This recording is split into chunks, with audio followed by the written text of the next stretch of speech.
আজ আমি অনেক স্বাদ করে সোনালী মুরগি রান্না করব। খুবই টেস্ট হয় এভাবে রান্না করলে। হ্যালো এভরিওয়ান, কেমন আছেন সবাই? আশা করি ভালো আছেন, আপনাদের দোয়ায় আমিও ভালো আছি আলহামদুলিল্লাহ। তো আমি দুটো মুরগি কেটে ধুয়ে পরিষ্কার করে নিয়ে আমি কড়াইতে নিয়ে আমি দিয়ে দিয়েছি রসুন বাটা, দিয়ে দিয়েছি আদা বাটা, দিয়ে দেব জিরা বাটা, আর এখন দিয়ে দেব মিষ্টি জিরা বাটা। এটা মিষ্টি জিরা বাটা, এটা অনেকে গমরি বলে, মৌরি বলে। সেই জিরা বাটাটা দিয়ে দিয়েছি। এখন দিয়ে দেব মরিচের গুঁড়া, তারপর দিয়ে দেব হলুদের গুঁড়া দিয়ে দিয়েছি। এখন দিয়ে দিয়েছি ধনিয়া গুঁড়া, এখন দিয়ে দিয়েছি লবণ। আমি স্বাদ মতো লবণ দিয়ে দিয়েছি। এখন দিয়ে দেব এলাচ, দারচিনি, লবঙ্গ, গোলমরিচ সব দিয়ে দিয়েছি। আমি তেজপাতা দিয়ে দেব।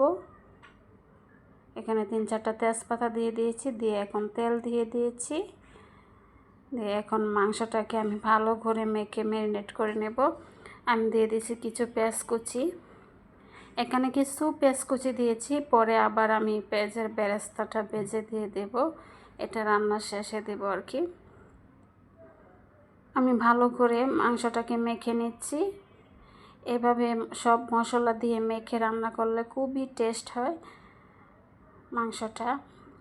আর এখানে দুটো সোনালী মুরগি আমি নিয়েছি। আর সোনালী মুরগিটা এভাবে রান্না করলে খুবই স্বাদ লাগে খেতে। আমি ভালো করে মশলাটা মাংসের গায়ে মিশিয়ে নিচ্ছি। আমি অনেকটা সময় লাগিয়ে আমি ম্যারিনেট করে মাংসটাকে মিশিয়ে নিয়েছি। তো মাংসটা মেশানো হয়ে গেছে। এখন আমি ঢাকনা দিয়ে ঢেকে রান্নাটা করে নেব। তো এই পর্যন্ত আপনারা যারা ভিডিওটা দেখতেছেন, প্লিজ একটা লাইক দিয়ে ভিডিওটা কন্টিনিউ করার অনুরোধ রইল। আমি ঢাকনাটা উঠিয়ে একটু নেড়ে ছেড়ে দিচ্ছি।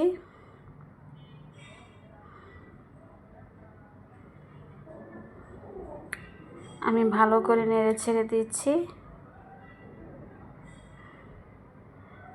একটু নেড়ে ছেড়ে দিয়ে আবারও ঢাকনা দিয়ে ঢেকে আমি মাংসটাকে ভালো করে কষিয়ে নেব। আমি আবারও ঢাকনা দিয়ে ঢেকে কষিয়ে নিচ্ছি। ঢাকনাটা উঠিয়ে নিচ্ছি। দেখুন অনেক সুন্দর কষানো হয়ে গেছে মাংসটা।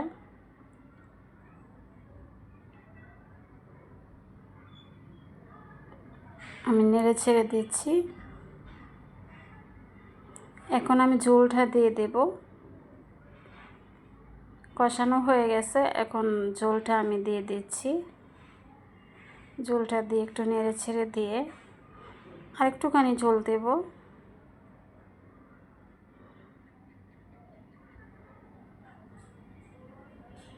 একটু নেড়ে ছেড়ে দিয়ে আর একটুখানি ঝোল দিব, দিয়ে আমি রান্নাটা করে নেব। এখন আমি ঢাকনা দিয়ে ঢেকে রান্নাটা করে নেব।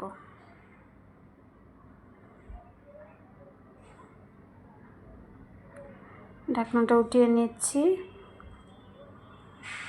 তো এই রান্নাটা খুবই স্বাদ হয়েছিল, খেতে খুবই মজা হয়েছিল। আর আপনারা যেখান থেকে দেখতেছেন আপনাদেরকে অসংখ্য অসংখ্য ধন্যবাদ। আমি এখানে 4-5টা আস্ত রসুন দিয়ে দিচ্ছি, এভাবে আমার কাছে ভালো লাগে। আর 7-8টা কাঁচামরিচ আস্ত দিয়ে দিচ্ছি।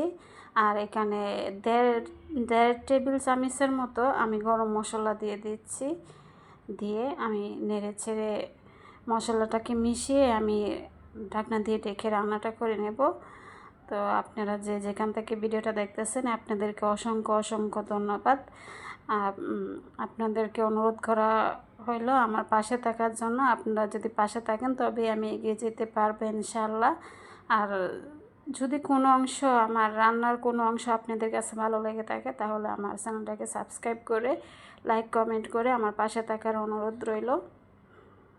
আর দেখুন আমি পেঁয়াজের বেরেস্তাটা ভেজে আমি দিয়ে দিয়েছি, এতে করে মাংসের স্বাদটা দ্বিগুণ বেড়ে যাবে।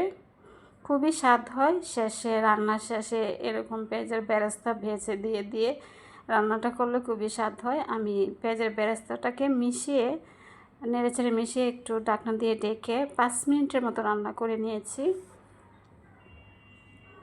5 মিনিটের মতো রান্না করে নিয়ে এখন আমি চুলাটা অফ করে দেব। এটা কিন্তু খুবই টেস্ট হয়েছিল খেতে। তো আপনারা তো কমেন্টে জানাবেন কেমন হয়েছে আমার রান্নাটা। যদি ভালো লেগে থাকে তাহলে লাইক, কমেন্ট, সাবস্ক্রাইব করে দিবেন। আপনাদের সকলকে অনেক অনেক ধন্যবাদ।